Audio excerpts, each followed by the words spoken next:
समुद्र से पार होना बहुत कठिन है, क्योंकि भगवती माया का ऐसा आकर्षण है कि एक क्षण में हम सत ज्ञान भूल जाते हैं। असत अज्ञान का ऐसा साम्राज्य सा छाया हुआ है, सत संकल्प करते हैं कि आज के बाद हम ऐसा नहीं करेंगे, पर विवश होकर के फिर माया हमसे वैसा ही करा देती है जो नहीं करना चाहिए। उसके लिए हमें अध्यात्म बल की आवश्यकता है। अध्यात्म बल बड़े कृपा पात्रों के हृदय में जागृत होता है। कृपा हमारे ऊपर है, पात्र हमें बनना है। कृपा ना होती तो मनुष्य देह न मिलता, साधु संग न मिलता, धाम आने को न मिलता, नाम लीला रूप प्रभु के सिद्धांत ये सुनने को न मिलता। कृपा तो है, अब हमें कृपा पात्र बनना है, तभी वो प्रेमामृत रस हमारे हृदय में आएगा। कृपा पात्र उपासक एकमात्र अपने आराध्य देव के चिंतन का ही महत्व रखता है। उपासक के अंदर ये प्रश्न नहीं आना चाहिए कि हमें 6 महीना 1 वर्ष हो गए नाम जप करते हुए, कोई हमें परिवर्तन तो नहीं दिखाई दे रहा। 1 महीना अगर हम नाम जप कर रहे हैं या 1 वर्ष नाम जप कर रहे हैं तो ये सत चिंतन है। सत चिंतन कभी व्यर्थ नहीं होता। तुम्हें पता नहीं है कि तुम्हारे कितने अशुभों का नाश कर चुका है नाम, यदि वास्तविक आप जप रहे हैं। संचित कर्मों को पहले भस्म करता है नाम। इसीलिए नवीन उपासक को ये अनुभव नहीं होता कि नाम का फल क्या है, क्या आनंद है, क्या दुख मिटता है। इसलिए प्रार्थना है आप अपने अज्ञान के कारण कहीं नाम जपना ना छोड़ दे कि जब से नाम शुरू किया हमें कोई लाभ नहीं दिखाई दे रहा, हमें नौकरी नहीं मिल रही, हमारा काम नहीं बन रहा, हमारे दुख नहीं मिट रहे और दुख बढ़ रहे हैं। ऐसा आपको माया अनुभव कराएगी। पर आपको दृढ़ विश्वास रखना है सदगुरुदेव के वचनों में, शास्त्र वचनों में, संत वाणी में। इसी विश्वास के सहारे हम अध्यात्म बल से युक्त हो जाते हैं।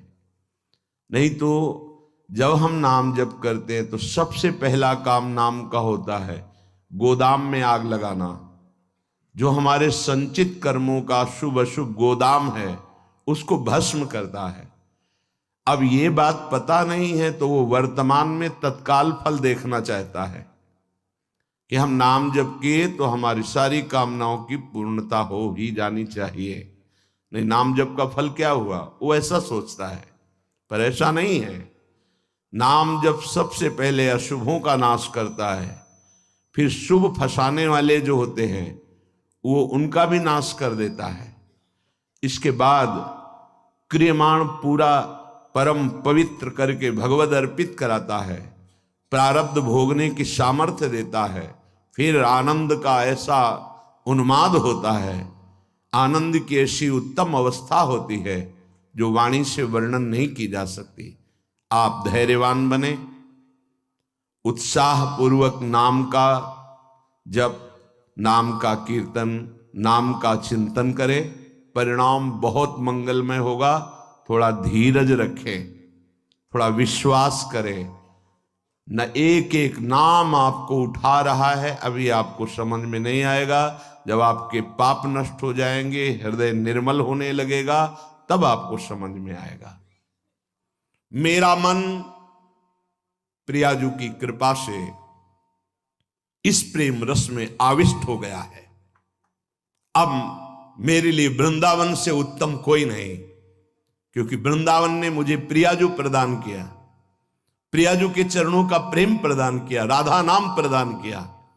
अब किसी की कोई मर्यादा नहीं, प्रेम की अपनी स्वयं की मर्यादा है। कि वो किसी की मर्यादा नहीं रखता। प्रीति न काहू की कान विचारे, ये प्रेम है। प्रीति की रीति रंगीलो ही जाने। अगर प्रेम का सही रूप कोई जानता है तो प्रभु श्री कृष्ण जानते हैं। इसलिए वो मर्यादा पुरुषोत्तम के रूप में जब अवतरित हुए तो एक एक मर्यादा का पालन। और जब लीला पुरुषोत्तम प्रेमावतार श्री कृष्णचंद्र जी, तो महाराज की लीलाओं को समझना सदगुरु की चरण शरण में बैठकर ही हो सकता है। जो रसिक हैं, जो लाडली लाल के रस में डूबे हुए रसिक सदगुरुदेव हैं, उनके चरणों के समीप बैठकर ही इनकी लीला समझ सकते हैं।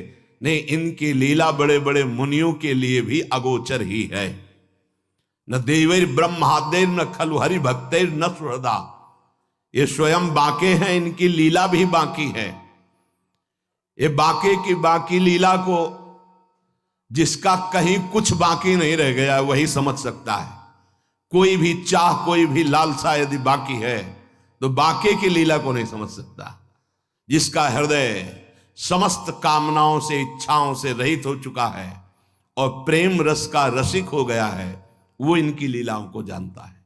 श्रीपाद कह रहे, ये मैंने इसलिए कहा कि मेरा मन श्यामा श्याम के प्रेम में अब प्रवेश कर गया है और ये प्रेम पंचम पुरुषार्थ है। तो उपासक को बड़ी कृपा यदि वृंदावन धाम आने को मिले, आश्रय मिले, वास करने को मिले, उसमें विशिष्ट कृपा के सत्संग मिल जाए। सत्संग से हमारे समस्त संशयों का नाश हो जाता है और हृदय दृढ़ हो जाता है कि अब मैं मुक्त होना चाहता हूं। जीवन मुक्त महापुरुष ही प्रेम में प्रवेश होता है, ध्यान रखना। प्रेम रस तभी प्राप्त होता है, पहले प्रेम जीवन मुक्त करता है, तत्वबोध कराता है। सर्वान वस्तु तया निरीक्ष परम स्वाराध्य बुद्धिर्मम, जो उपनिषद कहते हैं सर्वम खलमिदम ब्रह्म ने नानास्ति किंचन, इसका पहले बोध होता है, फिर प्रेम रस प्राप्त होता है। जीवन मुक्त करके विदेह स्थिति से फिर वो प्रेम प्रदान करते हैं। जैसे पांचों भूले देह शुद्धि, ये विदेह स्थिति है। तब छठे भावना रास की, तब वो भावना में प्रवेश करता है। इतनी ऊंचाई हम अपने साधन बल से नहीं प्राप्त कर पाते, ये गुरु कृपा बल से। तभी कहा है, रे मन रसकन संग बिन रंच न उपजे। एक साधारण बिना साधन जानने वाले को भी प्रिया जो मिल गए। क्यों? क्योंकि सीधे रसिक कृपा और आसक्ति मेरी लाडली मेरी प्रिया जो, वो दुनिया के शास्त्रों का परिचय नहीं जानता, सिद्धांतों का परिचय नहीं जानता, बस उसके हृदय में एक बात बैठ गई, मेरी प्रिया जू, मेरी स्वामिनी, मेरी प्राण प्रिय सखी लाडली जू, बात बन गई। ये जन्म बंधन से, कर्म बंधन से मुक्त होना बहुत कठिन विषय, बहुत कठिन। जब शास्त्रों का स्वाध्याय करो तब पता चलता है। तभी कहते हैं भगवत प्राप्ति अत्यंत कठिन, पर वो गलत शब्द है। भगवत प्राप्ति अत्यंत सरल। संसार का राग, शरीर का राग छोड़ पाना बड़ा कठिन, इसीलिए परिणाम को वो कठिन बोल देते हैं। परिणाम को कठिन बोलने से घाटा हो जाएगा, हम डर जाएंगे कि हम भगवत प्राप्ति नहीं कर पाएंगे। हमें उत्साह रखना है कि भगवत प्राप्ति बहुत सरल है। कठिन है शरीर संसार का राग छोड़ना, और इसकी जिम्मेवारी है गुरुदेव की।